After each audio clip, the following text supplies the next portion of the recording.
All right, तो हमने इस चैनल में इससे पहले एंदिरन रोबोट मूवी के बारे में बात करी है और इस वीडियो में हम लोग बात करेंगे 2.0 के बारे में, स्पेशली इस मूवी के क्लाइमैक्स के फाइट सीन के बारे में जो एक स्टेडियम में सेट है जहां पे 3.0 भी आता है।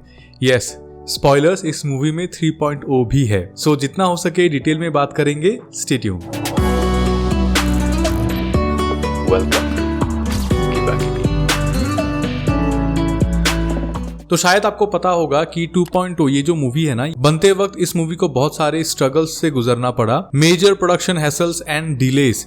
इनफैक्ट ये मूवी के बनते बनते Shankar sir lost the right to the name Enthiran और रोबोट, इसलिए इस मूवी को 2.0 नाम से ही रिलीज किया गया। एंड इस मूवी में Shankar sir was trying a new technology for India which is real 3D। हम लोगों ने रियल 3D के बारे में पहले भी बात करी है, तो वो इस मूवी में उस टेक्नोलॉजी को ट्राई कर रहे थे। और इसमें भी ना, यहाँ पे भी प्रॉब्लम है क्योंकि शंकर सर जो बिहाइंड द सीन्स है वहां पे शंकर सर बोलते हैं कि 3D टेक्नोलॉजी को इसीलिए लाया गया था क्योंकि script was demanding that this film was shot in 3D not for the sake of 3D. The script demanded the 3D technology for this movie. लेकिन उसी बिहाइंड द सीन्स में एक वॉइस ओवर बोलता है कि इस टेक्नोलॉजी को base करके स्क्रिप्ट को लिखा गया था। Shankar wrote this script keeping 3D in mind. That is the most important thing. सो एक ही बिहाइंड द सीन में दो काउंटरिंग स्टेटमेंट्स, तो ऑब्वियसली प्रोडक्शन में इश्यूज तो था। फिर जो कहानी का मेजर कॉन्सेप्ट है कि जो मोबाइल रेडिएशन होता है, मोबाइल टावर का रेडिएशन होता है, उससे पक्षियों को कितना हार्म होता है, वो शायद जब ये मूवी लिखी जा रही थी उस टाइम पे शायद ये एक फैक्ट था। But now technology has evolved और ये कम से कम हार्मफुल होते जा रहा है दिन ब दिन। तो शायद जब तक ये मूवी रिलीज हुई थी तब तक ये चीज उतना ज्यादा रिलेवेंट नहीं था। और इस मूवी ने शॉकिंगली अंडर परफॉर्म भी किया था।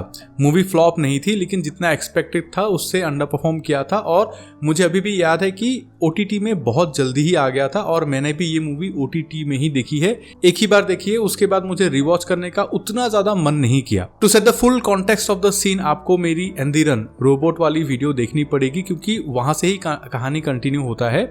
But I will give you the context of just this scene कि यहाँ पे क्या हो रहा है। Vaseegaran played by Rajinikanth sir is possessed by Pakshiraj का भूत which is played by Akshay Kumar. और यहाँ पे सबको बचाने आता है Chitti played by Rajinikanth sir again. And a fight ensues in a stadium.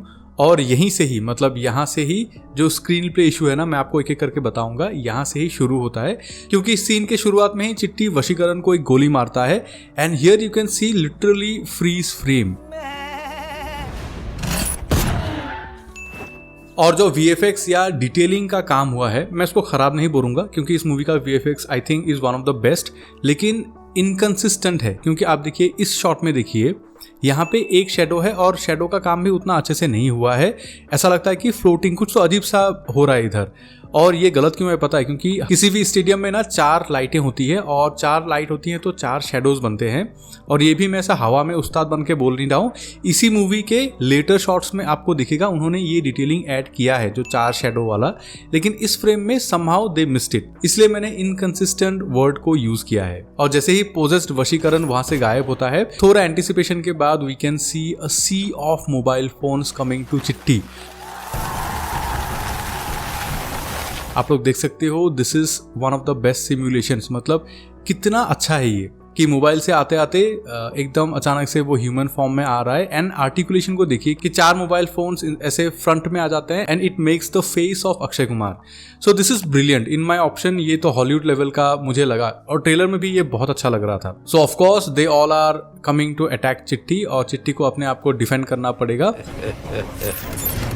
तो चिट्टी एक्टिवेट्स इस मैग्नेटिक पावर और वो जितने सारे स्टेडियम में गार्ड्स हैं सबसे उनके गन्स को ले लेता है। And of course this is familiar to us. और वो सारे गन से सारे मोबाइल फोन्स को फायर करता है, which is cool, looks good. I'll set your screens on fire. लेकिन यहाँ पे ना एक अजीब सी चीज है जो स्क्रीन प्ले राइटर्स ने बहुत ज़्यादा हाईलाइट किया है। इसके बारे में भी आगे बात करेंगे कि actually Chitti is shooting not only the mobile phones but the audiences as well.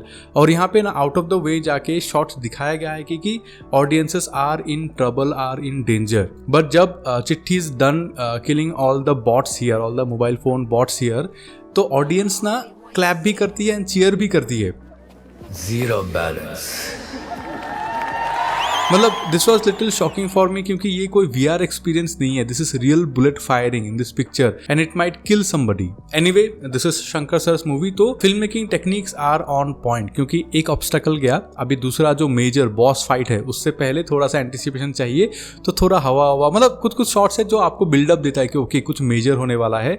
And we can see the money bird मतलब बर्ड फोन का बना हुआ है, लेकिन this is the money shot, money VFX shot of this movie कि वो bird आता है.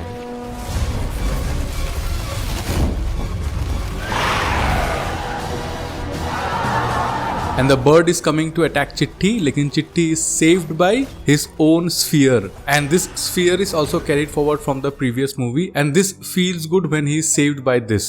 यहाँ पे क्या है कि this is a sphere made of Chitti and we can see the bird here. So Chitti will have to attack the bird, which is cool. उड़ा दो वो चिड़िया. और वो अटैक भी करता है in this form. But in my opinion this was highly illogical because this is a stadium filled with people और यहाँ पे they should focus firing on the bird. But I feel this is not a good strategy screenplay wise. और जैसे ही ये fight NCU होता है, मतलब fight हो रहा है सीन में, और जो मैं ये चीज बोला हूँ ना वो हवा में नहीं बोला हूँ क्योंकि यहाँ पे लिटरली VFX बजट को यूज करके एक शॉट को ऐड किया गया है जहां पे हम लोग देख सकते हैं कि they are literally firing the people. आप देख सकते हो इस शॉट में these guys are literally firing the people, they are not firing at the bird. So ये स्ट्रेटेजी मुझे उतना सही नहीं लगा कि इस फेयर में हर तरफ से जो गोली चलाने वाला स्ट्रेटेजी है, मतलब लुक्स के लिए भी क्या होगा तो भी मुझे नहीं लगता कि ये जस्टिफाइड है कि बहुत अच्छा दिख रहा है इसलिए भी क्या होगा. क्योंकि इसी के ठीक बाद आप देख सकते हो चिट्टी फॉर्म्स ए नेट और उस नेट से वो बर्ड को कवर करता है and focus fire inside. Now this is good क्योंकि ये फायर है जो सिर्फ बर्ड को जा रहा है, कोई और हार्म नहीं हो रहा है यहाँ से. Minimum wastage maximum efficiency. But naturally the fight is not over yet. तो पक्षीराज जो है वो अपने फॉर्म को चेंज करता है. He escapes being small mobile phones again and reform होता है in the shape of Akshay Kumar.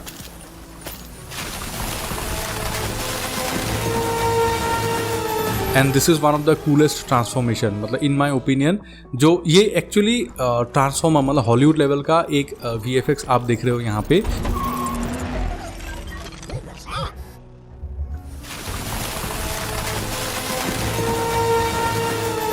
This is really cool. ये देखिए स्क्रीन प्ले वाइज भी ये अच्छा है क्योंकि this is a new challenge for Chitti to adapt. तो अभी चिट्टी कैसे अडेप्ट करेगा. And he once again activates his magnetic form but this time in a form of a bigger magnet, ताकि वो बहुत सारे बड़े बड़े चीजों को भी अट्रैक्ट कर पाए, जो करता भी है. बट यहाँ पे भी फिर से एक प्रॉब्लम होता है कि ही स्टार्ट्स अट्रैक्टिंग कार्स और कार्स के अंदर एक्चुअली लिटरली लोग हैं. So he is putting everyone in danger here. देखिए हीरो और एंटी हीरो आई अंडरस्टैंड, यहाँ पे चिट्टी का प्रोग्रामिंग थोड़ा सा अलग है. He is more like an anti-hero than hero. I'm Chitti. Reloaded. Version 2.0. And they went out of the way and they showed one human being escaping from here. This will create sympathy. मतलब ये laughter के लिए किया गया है but पता नहीं, मतलब मुझे थोड़ा सा अजीब लगा कि this is going little too far in anti-hero वाला this thing space. But anyway जो है सो है. So once again we see an awesome transformation और चिट्टी यहाँ पे कार से अपने एप्स बना लेता है which is cool. लेकिन यहाँ पे ना मैं आपको एक चीज बोलूंगा. मैंने एक बार पहले भी अपने वीडियोस में रिदम के बारे में बात करी थी. रिदम, कोई भी चीज जो स्क्रीन में हो रहा है ना, आप देखिए ये थोड़ी पुरानी मूवी है, इसके बाद भी मतलब ये जो आप सुन सकते हो साउंड, यहाँ पे जो एप्स फॉर्मेशन का साउंड है ना, यही सेम चीज आपको स्पाइडरमैन नो वे होम में भी इस सीन में देखने को मिलेगा.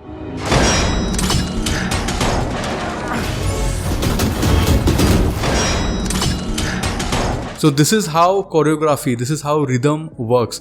यहाँ पे कुछ भी चीज ना रैंडमली नहीं हो रहा है. When there is multiple things happening ना, आपको एक रिदम फॉलो करना पड़ेगा इन एवरी स्टेप. फिर अ फाइट एंस्यूज एंड जो एनिमेशन है, मैं पहले भी बोल रहा हूँ कि इस मूवी का VFX बहुत ही ज्यादा सही है क्योंकि animation almost Pacific Rim level का एनिमेशन. वो मूवी बहुत ज्यादा बजट में बनी थी, ये मूवी उतने बजट में नहीं बनी है बट अपने बजट को पूरा जस्टिफाई करती है ये 2.0 मूवी जो VFX में भी लगा है क्योंकि दिस लुक्स गुड. और अटेंशन टू डिटेल आप देखिए, यहाँ पे चिट्टी इज होल्डिंग पक्षीराज एंड यहाँ पे आप देख सकते हो ये जो डिटेल, ये जो डस्ट है, जस्ट लुक एट दिस, बहुत सही। And just look at this micro jitters, जब दो चीजें टकराती हैं, then just look at this sudden pause and micro jitters. ये सारी चीजें ना एनिमेशन में करना बहुत बहुत ज्यादा मुश्किल है। ऑब्वियसली परफॉर्मेंस कैप्चर से किया गया है, लेकिन बहुत बहुत अच्छे तरीके से किया गया है, मैं बस उतना ही बोलना चाहूंगा। और जो मैं अपने हर ट्रेलर या फिर हर स्क्रीन पे के बारे में बोलता हूँ कि एक हाई आने से पहले आपको एक लो देना पड़ेगा। तो यहाँ पे इस सीन में अभी लो शुरू हो गया है, बिकॉज पक्षीराज इज ओवर पावरिंग चिट्ठी and you can see a beautiful fire simulation here. मतलब ये जो मिराज इफेक्ट है जो गर्म हवा से आता है, all this things look really good.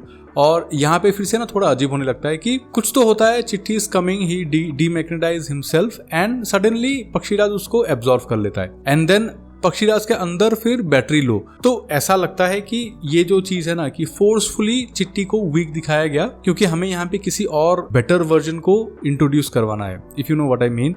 जो अभी मार्वल कर रहा है कि मार्वल क्या कर रहा है अभी कि अपने नए हीरो को एस्टेब्लिश करने के लिए अपने पुराने हीरोज को वीकर दिखा रहा है, जिनको एक्चुअली में हम लोग पसंद करते हैं। तो यहाँ पे भी वही है कि चिट्ठी को वीक दिखाया गया सो दैट 3.0 का एंट्री हो सके, क्योंकि यहाँ पे वही होता है कि चिट्ठी so weak, he is broken, beaten, और पक्षीराज अपने छोटे छोटे पक्षी फॉर्म लाके चिट्ठी को literally he is tearing him apart. And चिट्ठी क्या मैसेज भेजता है कि एक्टिवेट 3.0, ताकि 3.0 आके सबको रेस्क्यू कर सके। तो ये चीज भी मुझे उतनी अच्छी नहीं लगी। और मैंने बहुत सारे फोरम्स में भी पढ़ा था कि the inclusion of 3.0 was the weakest link of this movie, कि 3.0 की एक्चुअली उस मूवी में जरूरत नहीं थी। बहुत सारे फोरम्स में पढ़ा है, बहुत सारे वीडियोस मैंने देखे हैं। Do let me know what do you think of 3.0 inclusion, क्योंकि ये सीन यहीं पे ही खत्म होता है। एंड पर्सनली देखिए, मैं उतना टैलेंटेड नहीं हूँ कि मैं आपको एक ऑब्जेक्टिव पॉइंट ऑफ व्यू दे सकूं। मैं बस आपको उतना ही बता सकता हूँ जो मैं फील करता हूँ। And I didn't like this movie as much as I liked the first one, to be very frank। पहले वाले मूवी में मुझे ज़्यादा हार्ड फील हुआ था, इस वाले मूवी में मुझे उतना हार्ड फील नहीं हुआ। मुझे ऐसा लगा कि ठीक है, अच्छा एनिमेशन है, अच्छा VFX है, एक पोटेंशियली अच्छी कहानी है, बट उतना अच्छा एग्जीक्यूशन नहीं हो पाया ड्यू टू वेरियस रीजन्स हो सकता है। बट मुझे जानना है कि आप लोग क्या सोचते हो, बता के जाना कमेंट्स में। And hit the like button if you like this video, hit the dislike button if you didn't like the video. अगर आपको ऐसे ही सीन ब्रेकडाउन देखने हैं then do subscribe to my channel. This was Shamim, you watching Kiba Kibi. See you in the next video.